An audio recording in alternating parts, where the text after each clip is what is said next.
when I talk about you tonight. I've known Frank for 38 years, and let me just say that our honoree tonight is first and foremost a disciple of Jesus Christ.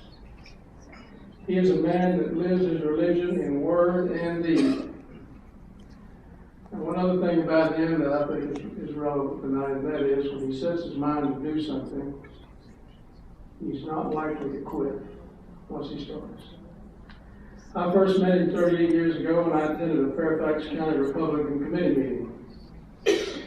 I was a member of the Virginia legislature at the time, and the only thing I knew about him was that he wanted to run for the United States Congress, and that he was unknown to most everybody in the political establishment. And as I went to that meeting, in the back of my mind, I thought, well, how is this young man going to get himself known among all these political types? He wanted to be a congressman in Virginia's 10th district, which is a very sophisticated district. And Northern Virginia, McLean, that area. His primary opponent was one of my colleagues in the General Assembly of Virginia.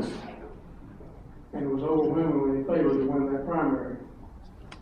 So when I got to the committee meeting, I looked and met Frank Wolf for the first time. Guess how I met him? As most of you know that the symbol of the Republican Party is an elephant. Well, Frank brought a live elephant to that meeting. And he had a huge banner over that elephant that said, "Frank Wolf for Congress." And so everybody then knew who was running for Congress besides Ms. Callahan. Now, I knew at that time, I talked to him some that night, and I knew at that time that he was a force to be reckoned with. What I didn't know at that time was how persistent he would be. He ran for Congress in '76 and he lost the primary, as everybody expected he would. He didn't quit. 1978 he ran again. This time he won the primary, but he lost the general election. 1980 he ran again, and this time he won both the primary and the general election, and he hasn't looked back since. Since going to Congress the same year that President Reagan did, he has been 17 terms fighting for human rights.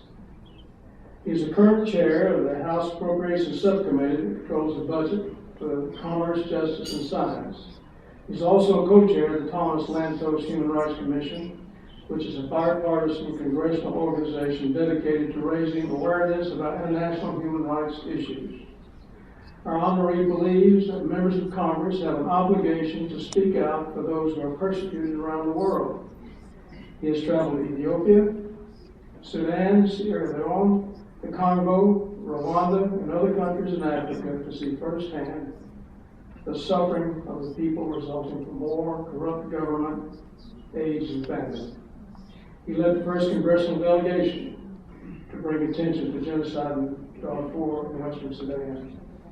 And his work to call the people's attention to human rights abuses and religious persecution in the People's Republic of China, Tibet, Romania, Nagorno-Karabakh, Chechnya, Bosnia, Kosovo, East Timor, and the Middle East. In fact, this year, House Joint Resolution 285, commending our honoree for a number of his notable accomplishments in public office, referred to him as the conscience of the Congress. The Penn Institute rated our honoree 100% for religious freedom, one of only 3 out of 535 members of the House and Senate to receive 100% rating. We also have with us tonight Stephen Studdard, who, as many of you know, served several Republican presidents, including President Reagan and both Presidents Bush, at one time or another during his career. Steve visited with me last week, and when I told him that we were giving Frank this Religious Freedom Award, he shared this experience that he had with Frank, and I thought, I don't know if Frank would remember this or not, but he was visiting our honoree at his congressional office on a matter of some importance. He was sent directly by the president to seek our honoree's assistance. In the middle of their meeting, the telephone rang. Our honoree said to Steve, "Excuse me, I have to take this call." The only people that have that number are members of my family. And they are more important than anything we're doing. Steve said he knew right then that our honoree had his priorities in order. Frank was born in Philadelphia and received his bachelor's degree from Penn State and his law degree from Georgetown University. He lives in Vienna, Virginia with his wife Carolyn, who is with us tonight. They have 5 adult children and 16 grandchildren.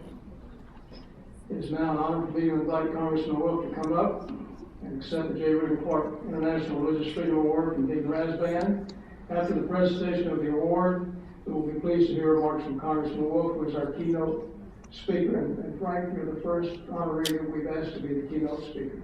I think that says something all by itself. Tom Isaacson is making a video of Congressman Wolf's remarks, and we'll post the video on YouTube. Tom will send the link to the society officers, and they will make it available for those who are interested. Thank you.